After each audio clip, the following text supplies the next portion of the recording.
Hello again YouTubers, this is Jonathan Asema back to your screens, and I'm going to be reading to My Thomas Story Library, The Fat Controller. Hope you'll enjoy it. The Fat Controller. This is a story about me, Sir Topham Hatt, or the Fat Controller as my engines call me. I have loved trains ever since I was a boy, but engines are sometimes as troublesome as trucks. One morning, the Fat Controller was eating his usual breakfast of toast and marmalade. Lady Hatt was pouring him a cup of coffee when the telephone rang. "Oh, bother that telephone," said the Fat Controller, frowning. "I'm sorry, my dear," he said to Lady Hatt a few minutes later. "The engines are not behaving themselves. I must go at once. Engines on my railway do as they are told." When he arrived at the main station, there was a tremendous noise. The passengers waiting on the platform were angry. The Fat Controller went into his office and sat down behind his desk. Moments later, the station master knocked on the door. "There's trouble in the shed, sir," he said. "Henry is sulking. There's no train, and the passengers are saying this is a bad railway." "Indeed," said the Fat Controller. "We cannot allow that."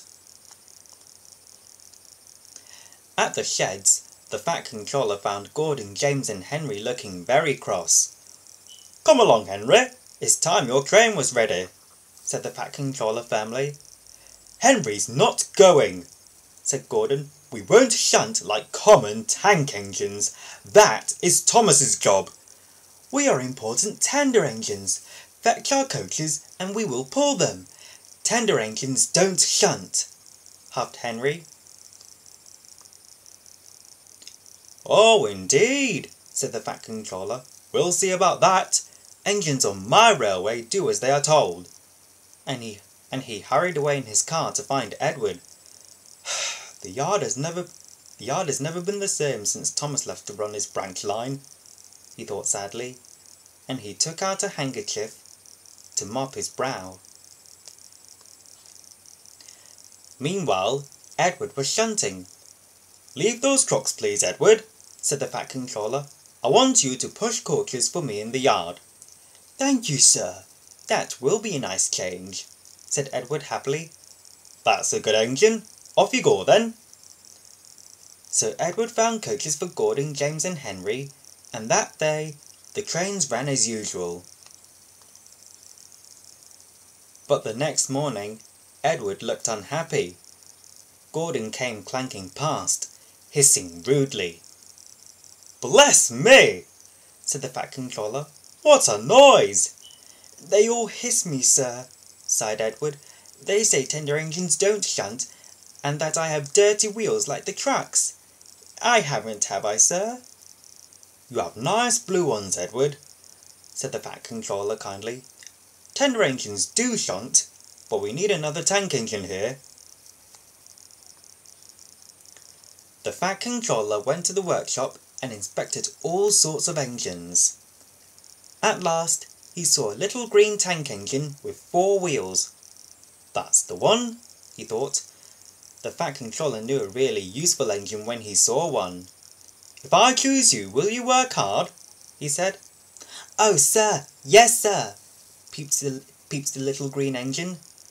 "That's a good engine. I'll call you Percy," smiled the Fat Controller, and he drove him all the way back to the yard.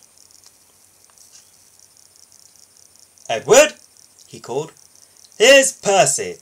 Will you show him what to do?" Percy soon learned what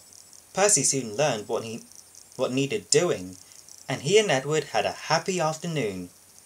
Then Henry steamed by, hissing as usual. "Whee!" little Percy hissed back. Henry was so surprised he almost jumped off the track. The next day, the Fat Controller arrived. Edward, Thomas and Percy were excited. he told the engines that Henry, Gordon and James were sulking. They refused to shunt like common tank engines, so I've shut them in the shed. I want you to run the line for a while. Common tank engines indeed, snorted Thomas. We'll show them. And Percy will help too. Thank you, sir, whistled Percy with delight. Edward and Thomas worked the main line, peeping to each other as they passed by. Percy puffed along the branch line, carrying passengers to their stations. Thomas was worried about Annie and Clarabel, but his driver and guide promised to look after them. There were fewer trains, but the passengers didn't mind. They knew the 3 naughty engines were being taught a lesson. In the shed, Gordon, James and Henry were cold, lonely and miserable. There was no coal for them, no washdown, and they missed their passengers. They wished they hadn't been so silly. The next morning, the Fat Controller visited the shed. He could see that the engines had learned their lesson. We are sorry, sir, said Gordon. We were too big for our buffers, added James. Remember, only really useful engines can work on my railway, said the Fat Controller. He knew just how to handle difficult engines.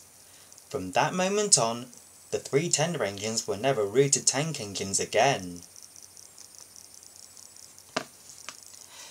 And that's it.